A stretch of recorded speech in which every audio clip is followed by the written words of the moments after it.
24, 25 తారీఖుల్లో parliament సభ్యునిగా ప్రమాణ స్వీకారం చేయబోతున్నాను. కాబట్టి ఈరోజు వచ్చి పెద్దలు దామోదర్ రెడ్డి గారి ఆశీర్వాదం తీసుకోవాలి అనే ఉద్దేశంతో, ముఖ్య ఉద్దేశంతో ఈరోజు సూర్యాపేటకు రావటం జరిగింది.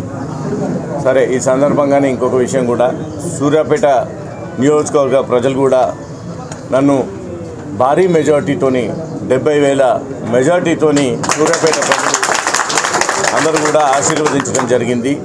దానికోసం కృషి చేసిన ప్రతి ఒక్క కార్యకర్తలు, నాయకులు అందరినీ ఒకసారి కలుసుకోవాలి, వాళ్ళందరికీ కూడా ధన్యవాదాలు తెలపాలి అనే ఉద్దేశంతో కూడా రావటం జరిగింది. వాళ్ళందరికీ కూడా ఇక్కడ పనిచేసినటువంటి ప్రతి ఒక్క నాయకులు, కార్యకర్తలకు అందరికీ నా ప్రత్యేక ధన్యవాదాలు.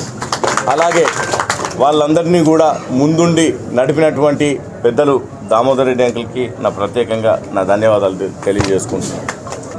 తర్వాత వచ్చినటువంటి కాంగ్రెస్ పార్టీ ప్రభుత్వంకి ఆదరణ తగ్గింది అని ఎట్లయితే ఇక్కడ లోకల్ ఎమ్మెల్యే గారు, మాజీ మంత్రివర్యులు జగదీశ్వర్ రెడ్డి గారు ఏదైతే విమర్శిస్తున్నారో, సూర్యాపేట ప్రజలు వాళ్ళందరికీ కూడా ఓటుతో బుద్ధి చెప్పి 70,000 మెజార్టీ కాంగ్రెస్ పార్టీకి అందించారు.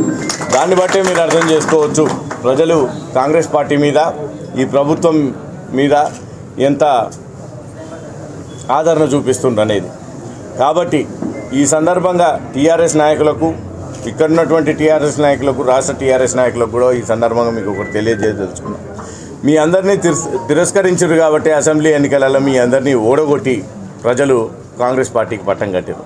ఆ తర్వాత జరిగిన పార్లమెంట్ ఎన్నికలలో సగానికి సగం సీట్లలో డిపాజిట్ రాలేదు. ఒకటంటే ఒక్క సీటు కూడా మీరు గెలుచుకోలేని పరిస్థితులు ఈరోజు రాష్ట్రంలో ఉన్నాయంటే ప్రజలు మీ మీద ఏం ఆదరణ చూపిస్తున్నారు, ఏం చేస్తున్నారో మీరు ఒకసారి ఆలోచించుకొని దానికి తగ్గట్టు ప్రజల కోసం మాట్లాడండి, ప్రజల కోసం పనిచేయండి. కానీ ఇట్లాంటి మొన్న మధ్య జగదీశ్వర్ రెడ్డి గారు ఒక ఆరోపణ చేయడం జరిగింది. ప్రజలు కాంగ్రెస్ పార్టీ నాయకుల్ని చెప్పుతో కొడతారని మాట్లాడిండ్రు. ఇట్లాంటివి మాట్లాడితే మేము కూడా మాట్లాడవచ్చు. ఇంకా మీరు అధికారంలో ఉన్నప్పుడైతే ఇంకా ఎక్కువ మాట్లాడిండ్రు. అవన్నీ మాటలు వినే ప్రజలు అసహ్యించుకొనే అవన్నీ ఎక్కువ అయ్యే అహంకారపూరితంగా మాట్లాడబట్టే మీ అందరినీ ఓడగొట్టి ఈరోజు ప్రభుత్వం లేకుండా పోయింది. ఈరోజు మీ పార్టీ పరిస్థితి అట్లుంది, మీరు గుర్తుపెట్టుకోండి. మేము మాట్లాడుతుందల్లా మీరు చేసినటువంటి ఛత్తీస్గఢ్ పవర్ పర్చేజ్ అగ్రిమెంట్ ఏదైతే ఉందో దాని మీద ఒక జ్యుడిషియల్ ఎంక్వైరీ చేసినాం. మాజీ జస్టిస్ గారు దానికి హెడ్. మీరు వారిని కూడా గౌరవించకుండా, ప్రజల్ని గౌరవించకుండా, అధికారుల్ని గౌరవించకుండా కనీసము మీరు జ్యుడిషియల్ ఎంక్వైరీకి కూడా వాళ్ళకి ఏం అర్హత ఉంది అని మాట్లాడే పరిస్థితులు ఉన్నారు. కాబట్టి మీరందరూ గుర్తుపెట్టుకోండి, ప్రజలందరూ కూడా అన్నీ గమనిస్తున్నారు, వాళ్ళన్నీ తెలుసుకుంటారు. చెప్పుతోని మమ్మల్ని కొట్టాలన్నా, మిమ్మల్ని కొట్టాలన్నా, మీరు కొడితే మేము పడం, మేము కొడితే మీరు పడరు. కానీ ప్రజలు మీరు తప్పు చేస్తే మిమ్మల్ని చెప్పులతో కొడతారు, మేము తప్పు చేస్తే మమ్మల్ని చెప్పులతో కొడతారు, మీరు గుర్తుపెట్టుకోండి. కాబట్టి ఇట్లాంటి ఆరోపణలు, ఇట్లాంటి మాటలు మానుకోండి. లేకుంటే మేము కూడా అట్లనే మాట్లాడవలసి వస్తుంది. అది మీకు మంచిది కాదు, మాకు మంచిది కాదు. మీకు నిజంగా వివరణ ఉంటే, మీరు తప్పు చేయకపోతే అవి ఏంది అనేది మేము మాట్లాడినా కానీ గణాంకాలతోనే మాట్లాడాలి, మీరు మాట్లాడినా కానీ ప్రూఫ్తోని గణాంకాలతోనే మాట్లాడాలి. మీ ముందున్నది మీరు పెట్టండి. ప్రజలు మీది నమ్మితే మమ్మల్ని చెప్పులతో కొడతారు, మాది నమ్మితే మిమ్మల్ని చెప్పులతో కొడతారు. కాబట్టి ఇప్పటికైనా టీఆర్ఎస్ నాయకులందరూ ఇవన్నీ మానుకోండి. ఇప్పుడు పార్లమెంట్ ఎన్నికలు కూడా ముగిసిపోయినాయి.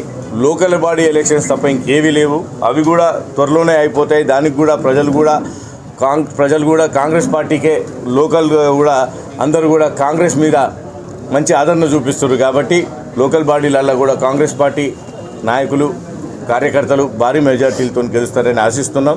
ఆ తర్వాత ప్రజల కోసం మేము ఇప్పుడు ఎన్నికలన్నీ ముగిసిపోయినాయి కాబట్టి ప్రజల కోసమే ఈ 4.5 సంవత్సరాలు గట్టిగా పనిచేయాలని ప్రభుత్వం దృఢ నిశ్చయంతో ఉంది. పెద్దలు దామోదర్ రెడ్డి గారు లాంటి వాళ్ళ ఆశీర్వాదంతో సూర్యాపేట నియోజకవర్గంలో కూడా ప్రజలందరికీ అందుబాటులో ఉంటూ, ప్రజలకు కావాల్సిన విషయాలన్నిటికీ కూడా అందుబాటులో ఉంటూ మేము పూర్తి చేస్తామని ఈ సందర్భంగా ఎంపీగా నా బాధ్యత నేను నిర్వహిస్తా. మంత్రులందరితో, ప్రభుత్వంతో అందరితో కూడా కోఆర్డినేట్ చేసుకొని, అనుసంధానం చేసుకొని అని ఈ సందర్భంగా సూర్యాపేట నియోజకవర్గ ప్రజలందరికీ తెలియజేస్తున్నాను. నమస్కారం.